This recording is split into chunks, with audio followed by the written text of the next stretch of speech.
She is the only singer to have a #1 record in the US in 5 separate decades. Welcome to WatchMojo.com, and today we're taking a look at the life and career of Barbra Streisand.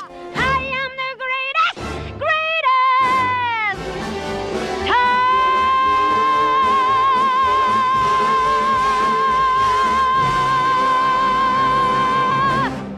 Barbra Jones Streisand was born on April 24, 1942 in Brooklyn, New York.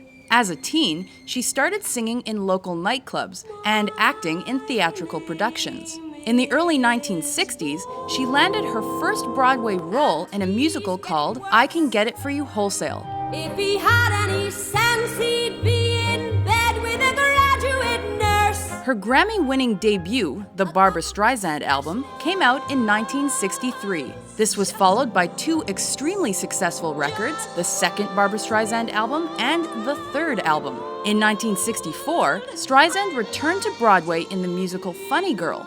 4 years later, she won an Oscar for reprising this role in its film adaptation. Was that necessary? You couldn't walk over here like a person. Streisand had her first #1 album with 1964's People, and its title cut subsequently became one of her signature tunes. They're the luckiest people in the world.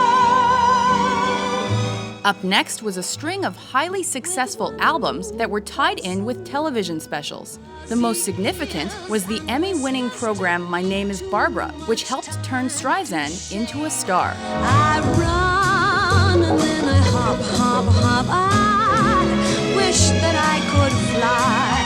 She reached #1 again in 1967 with A Christmas Album. 2 years later, Streisand switched gears and recorded modern pop songs on the commercially disappointing album What About Today? However, she proved herself a pop force with 1971's Stony End. To keep up with her acting career, Streisand appeared in such films as the Oscar-winning Hello, Dolly and the Golden Globe-winning The Owl and the Pussycat. I'm suggesting that you're extrapolating from your own sordid, empathetic environment. You know what? If I weren't so refined, I'd beat the crap out of you.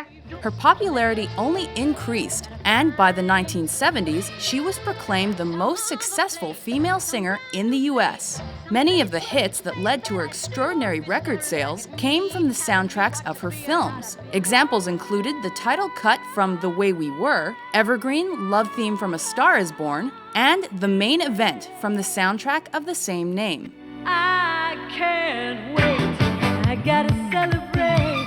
Other successful singles included her duet with Neil Diamond, You Don't Bring Me Flowers. You don't say you need me. You don't sing me like However, it was 1980's Guilty that became one of Streisand's best-selling albums. a devotion. And we got nothing to be sorry for. Our love is 1 in a million. With songs written by B.G. Barry Gibb, the record produced the Grammy-winning title track and the massively successful single Woman in Love. I am a woman in love, and I'm talking to you. Up next was the 1983 musical film Yentl, which Streisand co-wrote, co-produced, directed, and starred in.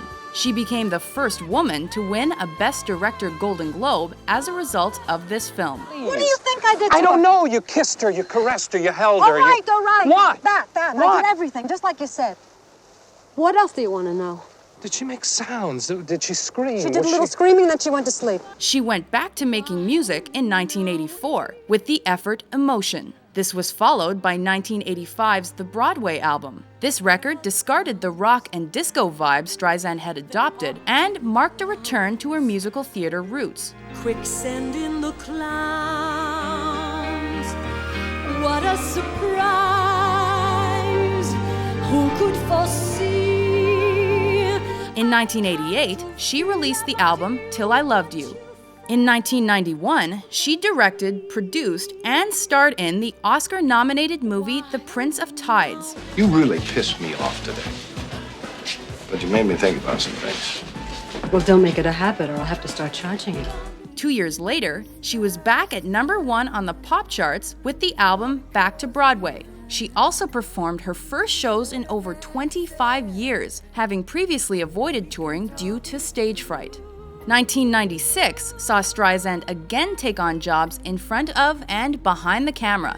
The Mirror Has Two Faces was a success, and its soundtrack produced Streisand's first top 10 hit in several years, I Finally Found Someone, with Bryan Adams. This is it.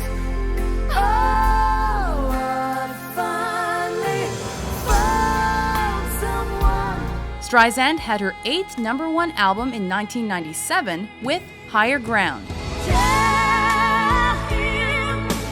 Tell him that the sun and moon rise in his eyes. By millennium's end, she reclaimed her spot as the top female singer in the US. She followed this up with the holiday record Christmas Memories in 2001 and the movie album in 2003. I'm in the mood for love. A year later, she appeared in the film Meet the Fockers. You fuckerized him. Sure did. I'd like to fuckerize you.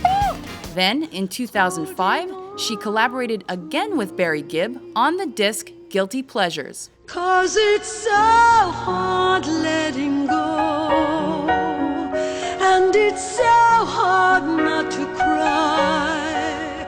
A few years after her record-setting 2006 tour, Streisand came out with her next studio album, Love Is the Answer. Produced by Diana Krall, the 2009 record put her back on top of the Billboard 200. In 2010, Streisand appeared in the movie Little Fockers. What's this? What is that? That is your own personal yarmulke.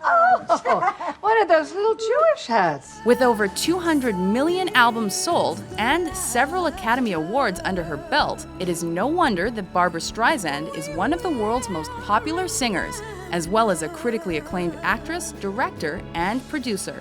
Whenever we